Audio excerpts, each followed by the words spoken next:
Good morning, Market Chameleons, and everyone joining us for the first time. Thanks for coming by and checking out the Market Chameleon pre-market show. Before we get started, let's take a look at the shared disclaimer.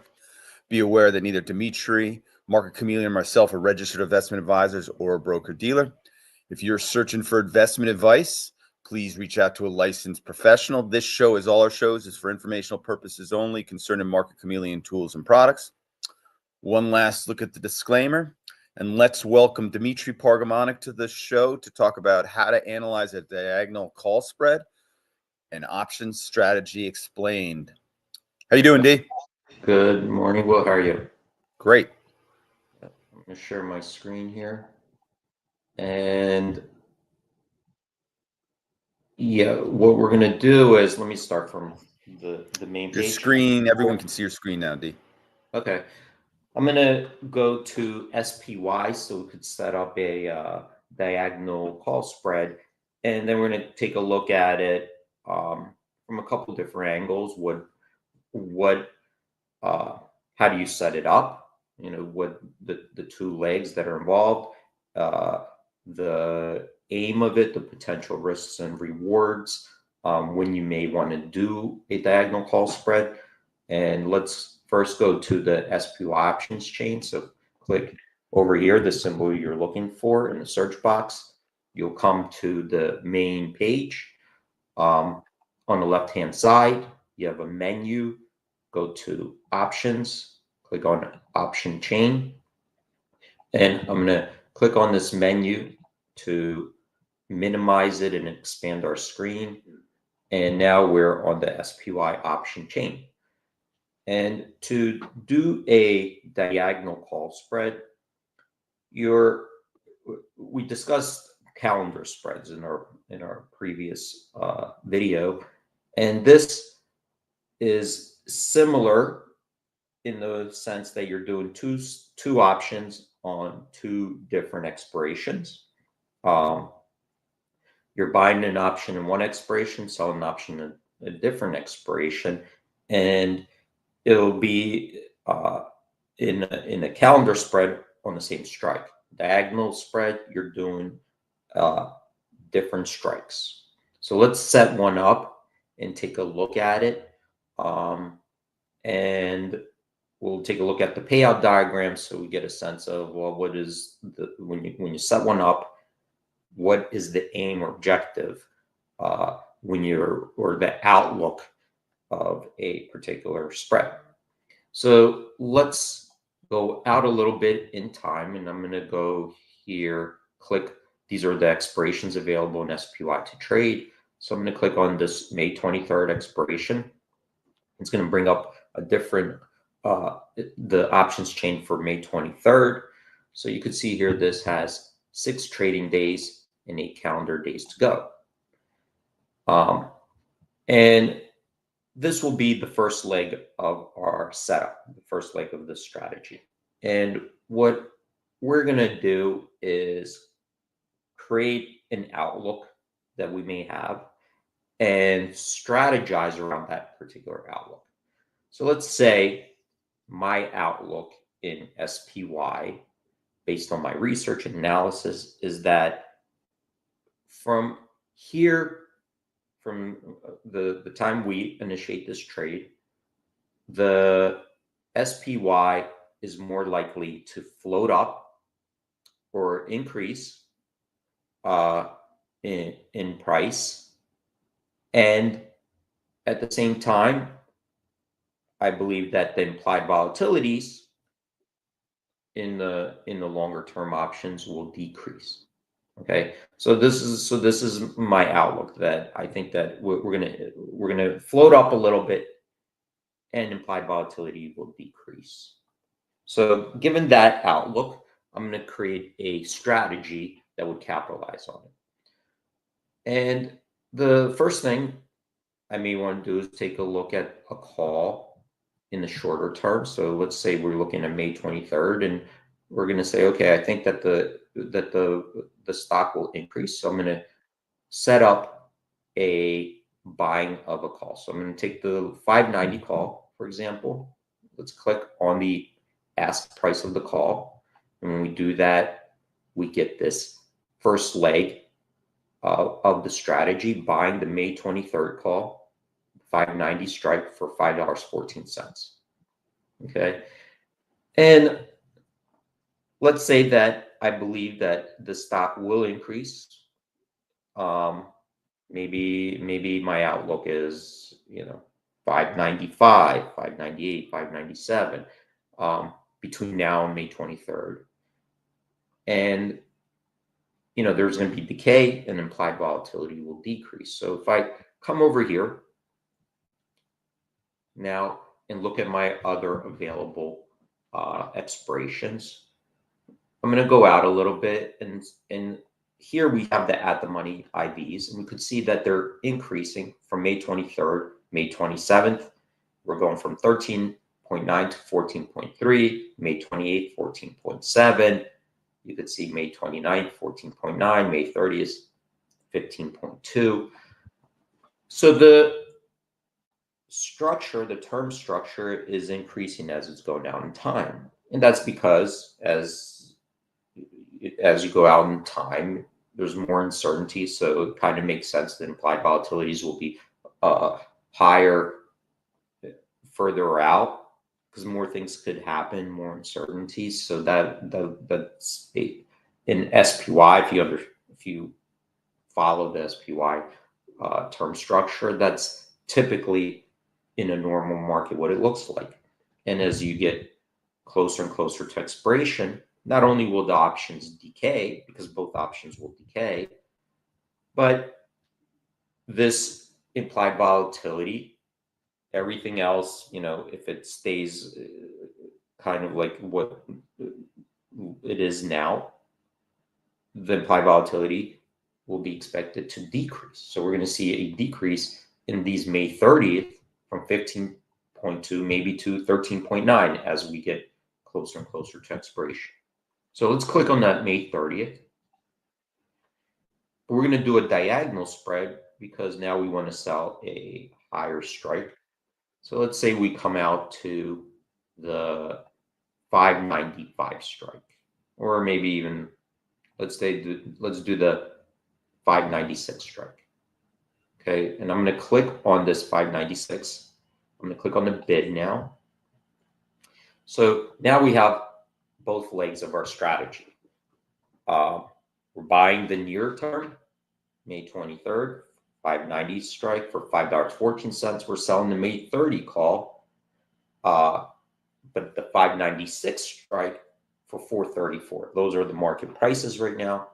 And we're going to run the analysis and see kind of like what this strategy looks like on the May 23rd expiration. Because May 23rd expiration, that's when this strategy, right? You still have, the May 30th, but as a strategy, that's when it ceases to exist, because after May 23rd, either this 590 call will expire worthless. Let's say if the stock's below 590 and it goes away, then you only have a short May 30 call.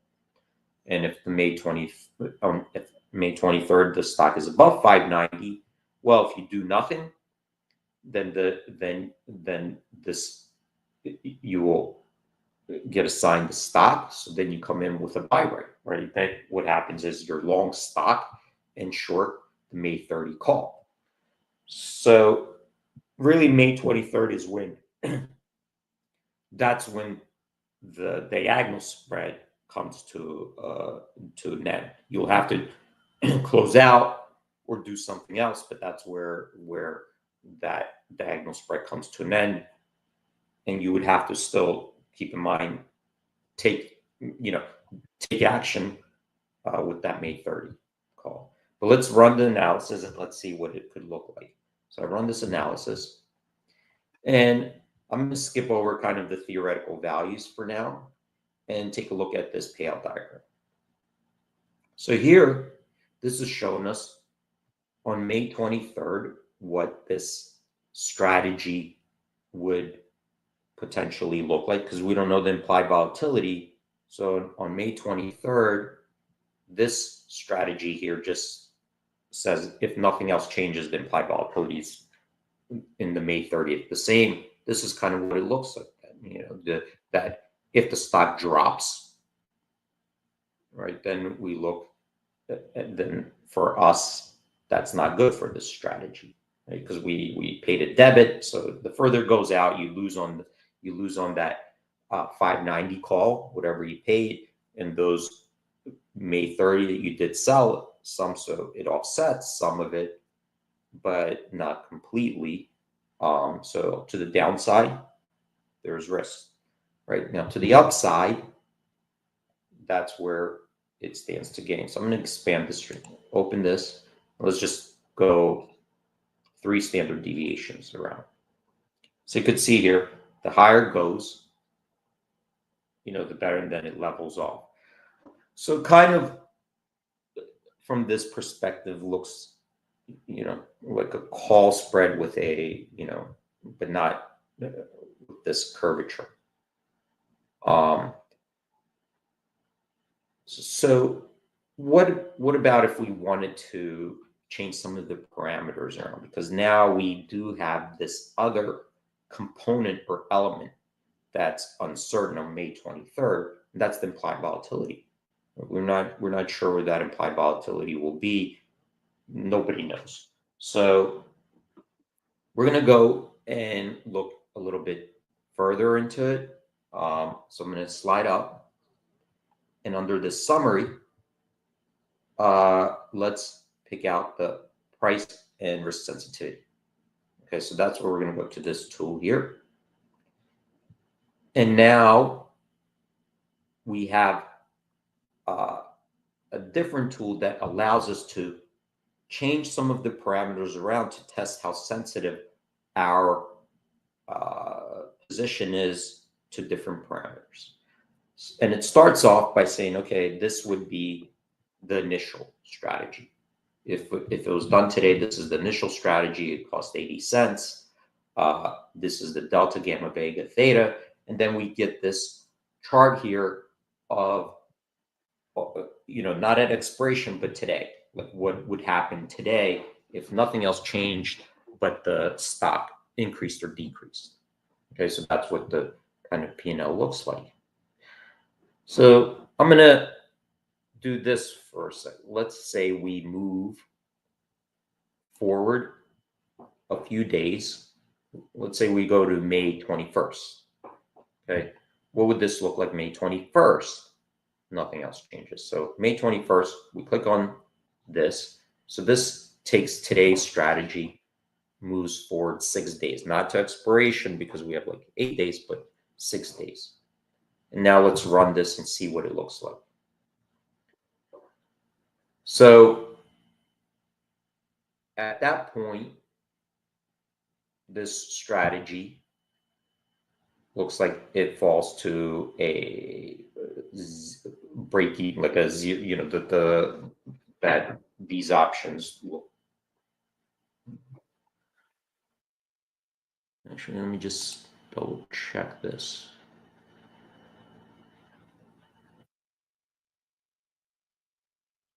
Right, so with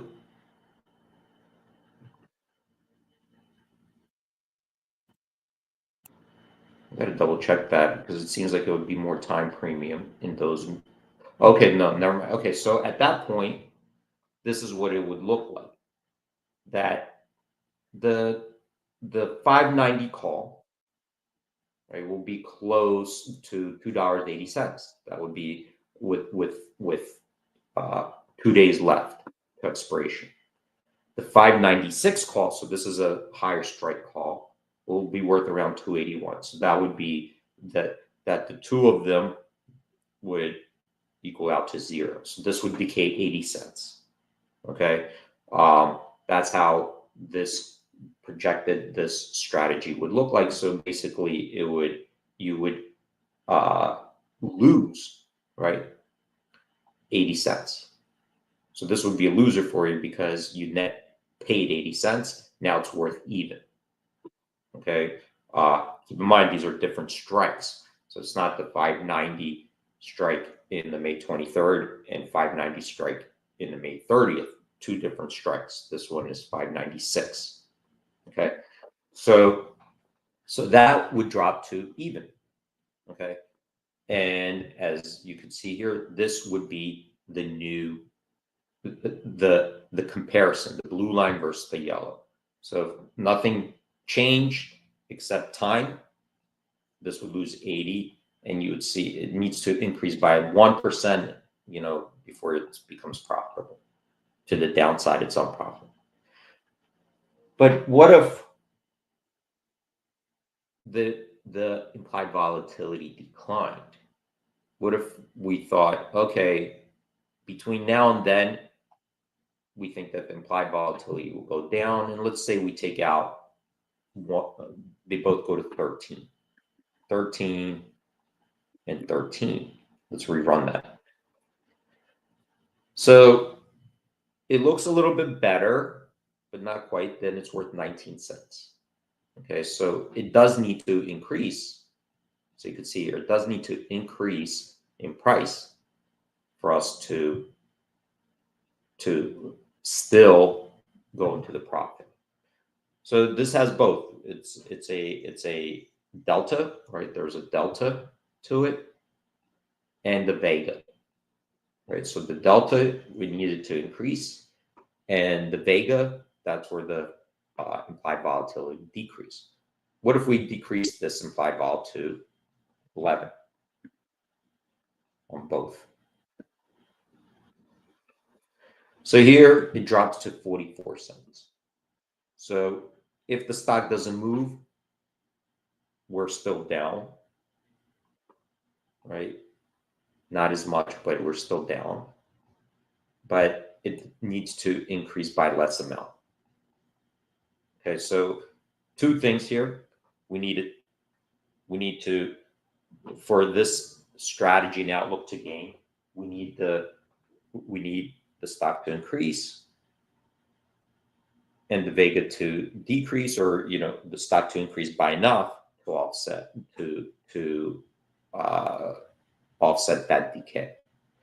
So this is an example of setting up a diagonal spread, looking at the potential risks and rewards, and changing around the parameters. So we changed around the time to expiration, so we could observe the impact on this portfolio based on time decay.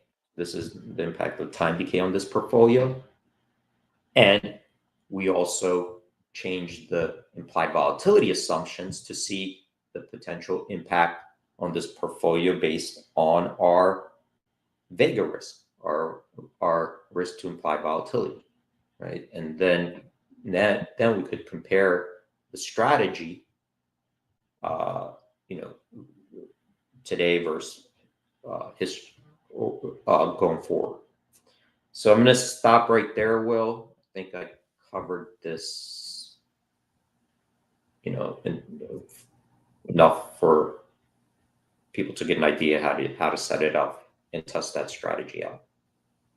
Yeah, that was great, D. Very helpful in learning how to set up the diagonal using the Chameleon tools. Everyone, thank you for joining us today. Remember to follow, like on YouTube and all the social platforms. Great job as always, D.